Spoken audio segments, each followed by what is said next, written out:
Our Bible reading this morning is taken from John 12, verses 1 to 8. John 12, verses 1 to 8.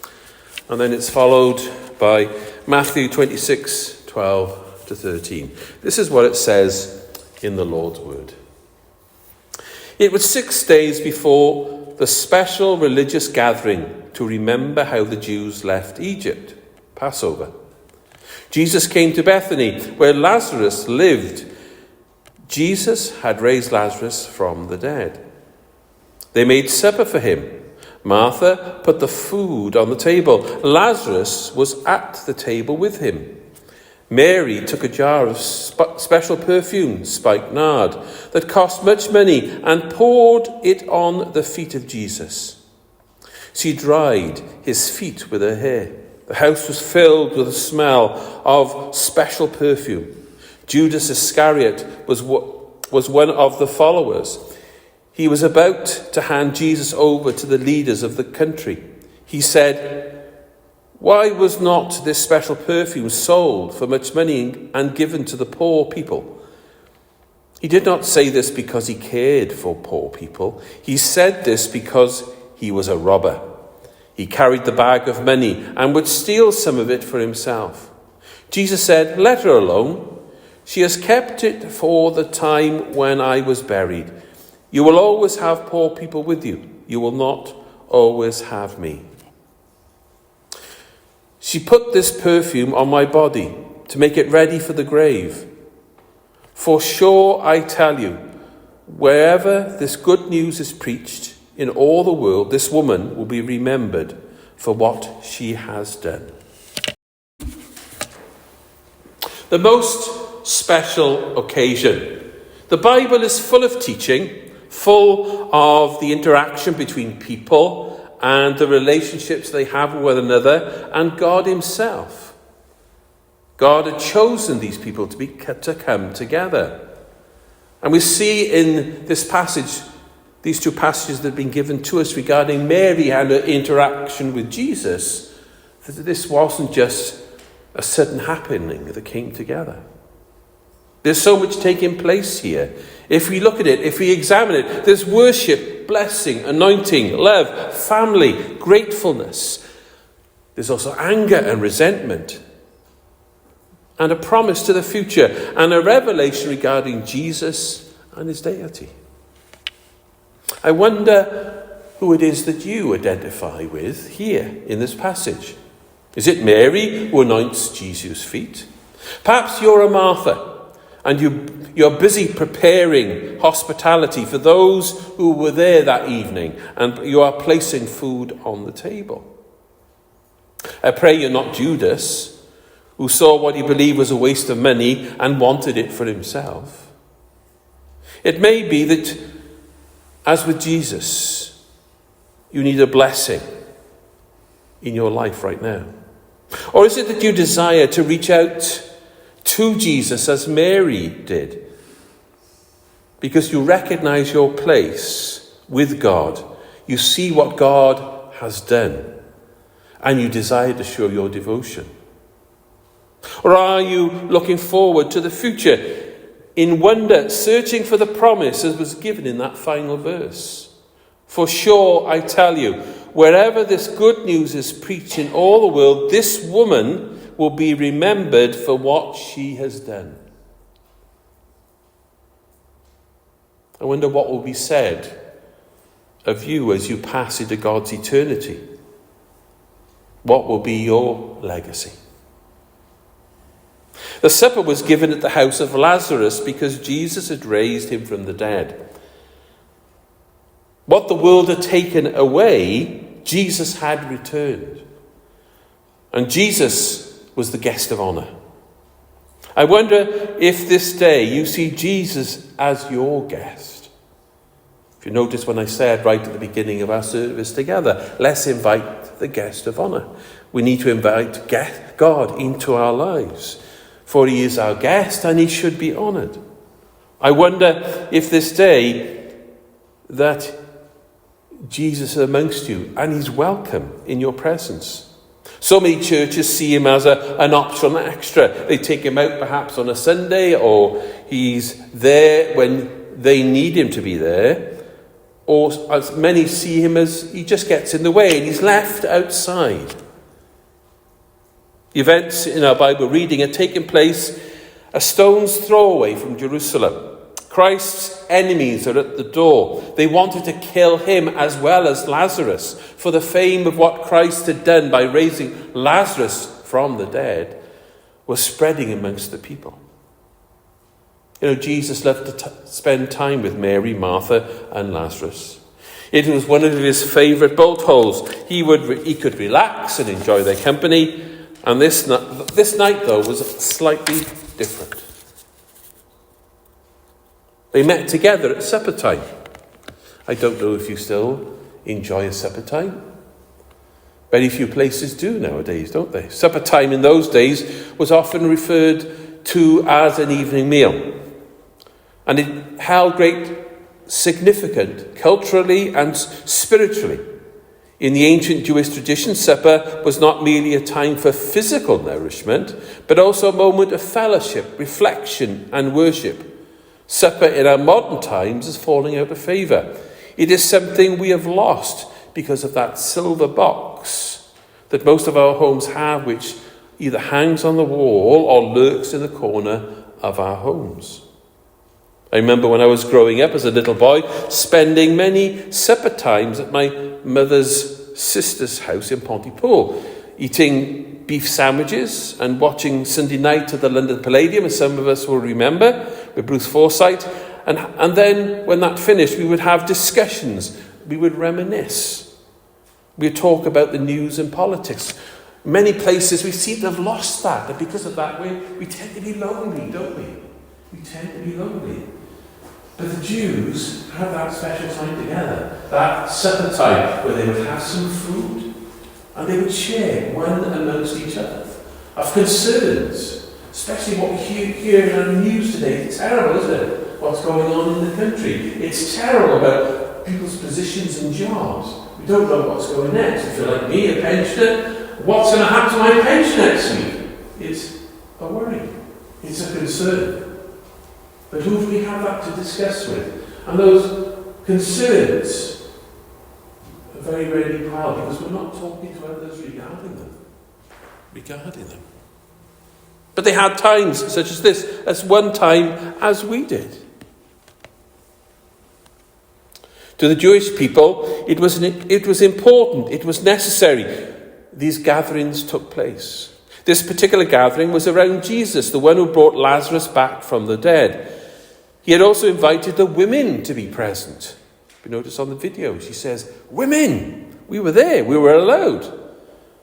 Respect was shown, and gratitude was given by Martha, Lazarus, and Mary for what Jesus had done for their family. I wonder if you show this level of respect for Jesus for bringing you back from the dead. Martha served. She herself waited at the table. It was a token of great respect for the Master. Christ had formally reproved Martha for being too busy and troubled during her serving. She still, however, because that was her way, could not leave off the duty of serving. Food was needed. You see that in many of the passages with Jesus. He always goes somewhere and they have food. They have drink together. They have a good time. It's easier to speak to people, to share with one another if we're in that environment. And as I've said many times in Bible study, God speaks through us all. And if we're sharing together and relax, we never know what God is going to say through somebody else. It isn't always the leader.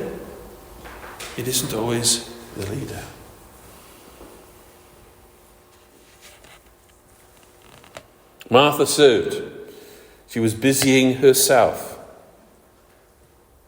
She still, however, left off her duty so she could hear what the Master were saying, so that she could hear the gracious words that Christ was speaking.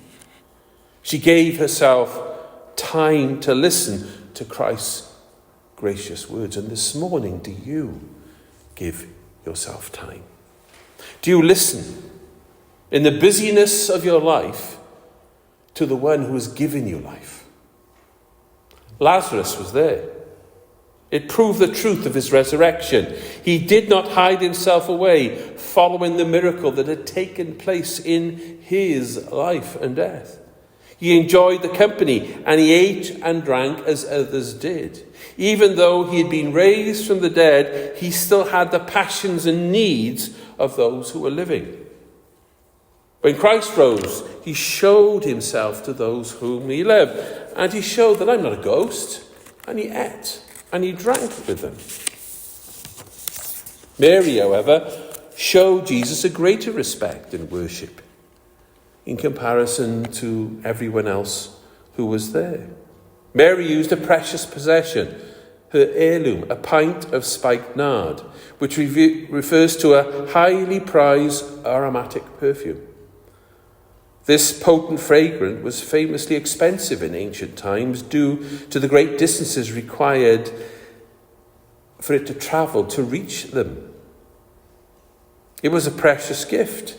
It came from the Himalayas mountains into areas of the biblical lands. It was precious, it was expensive, it was extravagant, and she gave the gift gladly. Have you ever been extravagant? She did not stop. She did not think about the cost. But as she poured it upon Jesus' feet, she went even further. She began to wipe his feet with her hair. The result was dramatic. And what she did was taken notice of by all who were present. I see, normally the women would be ignored, but people suddenly took notice of what she was doing. And this has come down to us, even in the present day, as Christ said. Nobody had written any words at this point. But that occurrence has been documented. Not only did they hear, they saw, and they tasted and smelled the aroma of that precious gift, which filled the whole house as tears poured forth from the one who was giving that precious gift. This is intended as a token of her love to Christ, who had given real tokens of his love to her and her family. She showed her value of her love. What about you? What do you value? Do you value your relationship with Christ? Christ sometimes can seem so remote. Christ on times can see that, where are you, Lord? Where are you? But he doesn't disappear. He doesn't evaporate. He sat this morning right next to you. All you have to do is reach out and touch him and say that you love him, and he'll respond to you. He's not someone who's distant and far away. On times we make him distant and far away, but he's here amongst us. She showed the value of her love. How do you value your relationship with Christ? On my walk with Christ, I lost a position, which was a well-paid job, because there was a tension. I either had to do this particular thing involved in the ministry of Christ, or I could go to this job which was halfway across the country, and there was that tension. They said, if you don't attend this meeting, then don't bother to come in at all. I said, okay, I'll go with Christ. I'll go with Christ. This isn't trying to blow my head up or anything, but where does your love lie? Sometimes we're asked to make these choices. It was a sacrifice. I had a young family to support, but I was willing to make it. And he blessed me because of it. On many other occasions, Christ has asked me to give when I have had little, whether it has been money, possessions, or time. And he's always blessed me. He's always blessed me. What about you? Do you have the courage to make that decision? Do you have the courage to place your worship and devotion, rather than be at home looking at a silver box, rather than going out and enjoying yourself, but being with the Lord because he desires to be with you? What are you prepared to give up so that he might bless you and the devotion that you are making? The love of Mary was manifold. A love for worship, a love which was true, a love which was a love which she believed in because she recognized that he was the Messiah. What is your love for Christ like? Mary's love was true. He did not spare the pain of sacrifice. In honouring Christ, considering what Christ had done for her and her family, it was probably at that time a little gift to give because of the blessings that they had received. Considering what Christ has done for you and suffered for us, are you grateful or ungrateful? If we think perhaps the service is too hard, or you are too mean to stoop to do it, how do you know if you'll ever be glorified because of what you have sacrificed for the one who loves you beyond all things? Mary's love believed because there was faith in the work that she was performing. It was a generous love, and she gave it unsparingly to the Lord. Those who love Christ truly love him. Those who love him so much more than this world are willing to lay out the best that they have for him. Have you given your best? If not, are you prepared to do so? The impact was not only felt by Jesus, but by all those who were there. As they were seated in that pleasant odour that filled the house, all received a blessing. I wonder what odour that you give out when people talk to you about your faith and your walk with Christ and what you've done with Christ and what he's asked you to do. Is it a pleasant odour, or is it an odour that people would struggle with? As they are around you, do they smell that sweet aroma of Jesus Christ because they recognise who and what you are with him? They wonder at the precious words that spill from your lips because of the wisdom that you have received in your life, so they know that you're his. And that when problems and issues come into the life, you can spill wisdom into others because Christ can speak through you, because he has spoken in your life so that you have overcome those issues in your life. So are you precious? Do you give over an aroma that the world would breathe in and enjoy? I'm sure we all know we perhaps meet up with some folk who I wish I hadn't been anywhere near them. Not necessarily because they smelled, but the fact of their attitudes, of their criticism, of the way they want to bring things down, rather than say, this is what the Lord has done for me. This is how he has blessed me. Blessed me. Are our sacrifices blessing us by the pleasant odour that fills this place and our homes, just as Mary did? Those who entertain Christ in their hearts and houses bring sweet odour amongst people. Christ's presence brings an ointment and perfume which makes the heart rejoice. Honours performed for Christ comforts all our friends and those whom we meet. And we are to God good people who offer a sweet smelling savour because of our sacrifice. The world, however, sees no joy in our offering. They see no blessing because we have given to Christ. It views these sacrifices with suspicion, distrust, jealousy. Why didn't they do that for me? Why should God have the best? Surely second best is good enough. God didn't take that attitude towards us, did he? He gave his best so that we might be saved. He gave his best so that you might have life. He gave his best so that you might be safe and secure. He gave his best so that you would have eternity with him. He gave his one and only begotten Son. That's his sacrifice for you, to you, forever for you. But what is your response? Mary was grateful and worshipped. Does that show in your life?